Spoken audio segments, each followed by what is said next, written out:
know, like I said, man, I noticed what I was talking about earlier about my grandmother much, and I love her dearly. It's my grandmother. I'm just keep it real. You know, I love my grandmother dearly. But in half a mile, turn right onto I-94 towards Chicago. When you look at that and you find out that most of these black women got down like that, and you can't say it was forced. It wasn't forced. It wasn't forced. And then down south, you had black women laying up with Ku Klux Klansmen. Like I said, these same men, they would catch black people, young black men walking, and they just for no reason to lynch them up and hang them and cut their genitals off and shit like that, put them in jars, all kind of wicked shit. Speed limit. Then you'll have black women that lay up with them same men, the same man that might have killed deleted your cousin. Deleted your cousin, you will lay up right with. Onto I-94 towards Chicago. Deleted your kinsman, and you're laid up with them, and you wonder why we got a lot of light-skinned people in the population. You know, a lot of it doing slavery, a lot of it doing what? Reconstruction and Jim Crow. Because you had black men, white men laying up with black women. And that's why another thing, that's why they feared black men getting any kind of resources and shit, because they was afraid of that white women, by them doing the shit they was doing, white women gonna say, you know what, fuck this, I'm gonna run off of Tyrone since you laying up here with black women. I'm gonna go and run off of Tyrone. That's what the sum of all fear of white men back then. And white women knew what was going on with Keisha, Brad, and Keisha. Back then, white women didn't know what was going on. Black women, white women knew what was going on. Like that movie, what's that movie with 7 years as a slave? When that woman hit homegirl on Lupita Nyong'o with that glass, cut her face up with that glass. She knew that woman was laying up with her husband, but ain't nothing she could do about it. You know? So, this is all that shit right there. Way station ahead. This is why you got white women are like saying, fuck that, I'll get with Tyrone since you want to get with Becky, with Brad, with Keisha. And even though white men, they don't like black men to date their women, but they can they'll lay up with black women in a heartbeat and be racist as fuck. And then the fucked up thing about that is, black women know them men racist and still be with them. Still be with them. And soon they see that man, the black men that got their money together, got his shit together, and they see that black man with that white woman, they get in their feelings about it. Why? That's why I be want to ask these Keishas, when they be chasing passport bros, they had whole channels talking about black men ain't shit. Okay. And how they don't want black men and how they want to be with white men. Love Jones. You had a whole lot of that, of black women talking like that. But you know what black women hate? I'm going to tell you what black women hate. They hate when you, as a black man, get with Becky, and you providing, and they up there providing for white people. See, for a long time, they should have told us that white men were the providers, but you figured out what they provide. You know it ain't financials. You know it ain't positive lobster, because now we already know that black women paying for white men and trying to front like it's black men that is black, trying to front like it's white men that doing it. But what it is, they trying to make black men jealous. Saying, see how this white man paying for this shit? They paying for it in order to make you, to shame you to paying for them. And we figured it out. A lot of the shit, black men have figured it out. We figured it out. That's why them black women wearing masks and shit, trying to cover up their face, talking about how much they want to be with white men, but they've been getting rejected. They'll have white men, they'll have sex with white men, but the white man don't choose them. He'll leave them up, whatever. And then they, like the one girl, she was saying the white man left her, had stayed with her for 3 or 4 years. And she thought things was good between them. Never asked her to marry him. Never asked her to marry him. He was just stringing her along. Until eventually he got tired of being with her. He found a way to get out of her, just having arguments, create arguments with her and shit. And eventually he bounced. She said she went with him for a year, and she started dating another white dude, but it wasn't, you know, it was going slowly. But she looked on Facebook, and she seen the white man she was marrying, getting ready to get married. Only thing too, he was getting ready to marry a Becky. He done found him a real good job, making real good money. So when black women always say that black men, soon they get on, they leave them for a white woman. No, that's more like Brad leaving them for a white woman. That's who they talking about. Brad get on, get his money right, he can go and get the attractive white woman that he always wanted. Well, he no longer needs you, Keisha, because shit, he got Becky looking at him now. Shit, he got Becky looking at him. So he have really no need to fuck with you. Now, a lot of times that's what y'all black women be, a placeholder until after Brad get done washing up. That's why I told Media Man, we were telling black women if they had a problem with black men just going overseas to get a white man. I said they been doing that. They ain't been working. It haven't been working because either that white man want to get laid, or he wanted black. And a lot of times these black women,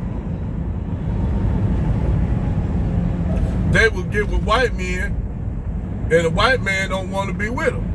He just using them for a placeholder until Becky come along. Or he get his money game up like Crystal Cousin's husband did, and he left. He bounced. You did? That's what he did. And a lot of white men do that. They get their money up and they bounce like a basketball on the motherfucking court in the first quarter.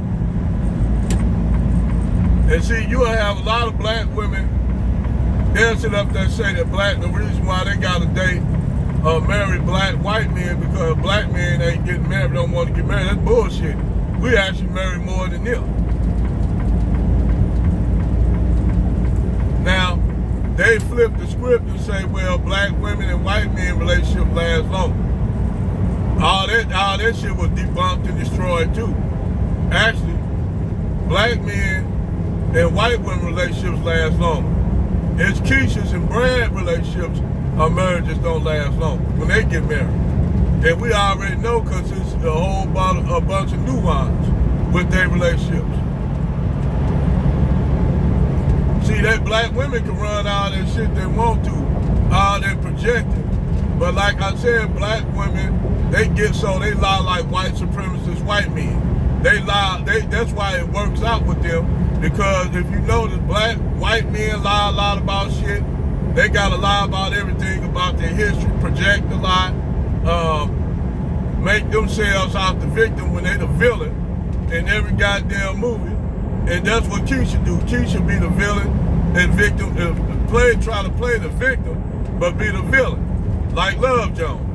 Talk about black men do this, black men delete black women at a high rate. Come to find out, it's actually the opposite way. It's actually the other way around. It's actually the other way around. You have a lot of black women that delete black men in high numbers. But see, they ain't gonna talk about that. Now, I'm gonna tell you on the flip side, you have with white men deleting black women, but yeah, I guess Love Jones didn't want to talk about that shit. She come back, Love Jones come back to the black community, talking this FBA shit, which it'd be different if she was genuine about it. but she ain't genuine about it. It's a grift. Because now, like I said, she done turned this shit to once again trying to talk about black men dating white women and shit like that. When she was the main one of the dating white men. Getting her back blown out by white men. And see, this is why David Curl said black women have ruined being pro-black. They ruined it. This is why I can talk shit on Love Jones videos and lives and she won't say shit. Because she know I know who the fuck she is. And like she know I'll lay the hammer down on her ass if she say something.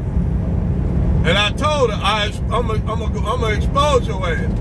That's why I told Only Logical, hey man, hey, y'all need to go after. I told AC and Only Logical they need to go after this bitch. They need to expose this bitch because literally I'm getting tired of her and I'm getting tired of her grip. And all she got is a whole bunch of sucker ass niggas and probably bed wenches that follow. That's all that's following Love Jones is bed wenches and simp ass niggas that's following them. I had to tell Red Supreme, hey Red Supreme man, she fake. Love Jones is fake. She fake in a motherfucker. But a lot of these so-called pro-black women are fake as fuck. All the one I seen really solid on this pro-blackness and on the colorism and black beauty and shit like that is I'm just keeping it real. What's her name? Lashida For You. And what's the other chick name that Chrissy used to get into it? Rashida Stroger. When Rashida Stroger told Chrissy, Pissy Chrissy, how you gonna talk about black beauty and you up here wanna breathe, you don't wanna have nothing that look like you. And yeah, that what fucked me up about another thing that fucked me up about black women too. They'll talk about how they love their blackness, they C3 hair, C4 hair, but yet you up here laying up with a white man having biracial babies that don't look nothing like you. Don't look nothing like you. And you sit up here and talk about colorism and talk about how black men put biracial women on the pedestal. I'm like, huh? Bitch, you up here having biracial daughters. You having the same black women, biracial women that black men, if you say black men have colorism, they gonna put it on the pedestal. In the black community, you giving birth to them. So what you gonna do? Tell them don't date no black man, date a white woman. Wow, date a white man. Wow, that's pro-black of you. That's so pro-black. Don't date a white man, but don't date a black man, but date a white man. Whoa, it's pro-blackness. I guess you really don't want your great-grandkids to look like you. That's why I say black women are fake, man. That's why when a lot of them talk this pro-black shit, I go look at their background and you find out, you look at the background and then you find out these bitches wasn't nothing but some bed-winching ass heifers that either they still bed-winching and they trying to compensate to the black community like, look, I got a white man, but I'm still pro-black. I'm still in the struggle. No, you're not. You with the same motherfuckers that's the oppressor. Unless you try to say, well, it ain't the white man the oppressor. Oh, I get it. Now the white woman the oppressor. Becky the oppressor. I get it. You replace Brad with Becky. Because Becky is the one that's getting what? She's benefiting off Brad. So you said that's why Brad doing that, to facilitate something for her and his white children. And to be honest, that's what Brad's supposed to do. But they'll say, well, why black men can't do that? Because we don't got no women. We don't have no women, so why should we even worry about that? The thing black men need to do is get their money right and worry about ourselves. Hey, we lost y'all. Y'all gone. Like homegirl said, y'all losing black women. You're right, and we are losing. And to be honest, we really don't give a fuck. We don't care. So we don't have no women. We never had women. You know, no offense to the women in our family, but we don't own black women. White men do. Winding road ahead. That's just real talk.